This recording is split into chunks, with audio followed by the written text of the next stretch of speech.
Lourdes Chica, Donna Pangilinan, handa na bang magpakasal? Matapang na pahayag, umani ng reaksyon.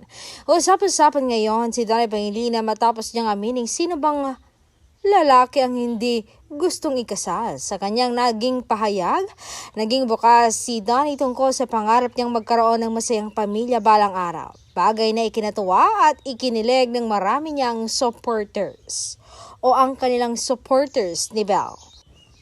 Dahil dito, marami ang napaisip kung may wedding bells na nga bang posibleng marinig sa hinaharap. Kilala si Donnie sa pagiging totoo sa kanyang nararamdaman, kaya naman marami ang humanga sa kanyang pagiging honest tungkol sa love life at future plans. Samantala, patuloy pa rin ang pag-usbong ng kanyang career habang napapabalita nga may mga bagong proyekto siyang paparating. Kaya tanong ng netizens, career muna ba o love life na ang susunod na kabanata para kay Donnie? Ikaw, anong masasabi mo? Deserve na ba ni Donnie ang forever?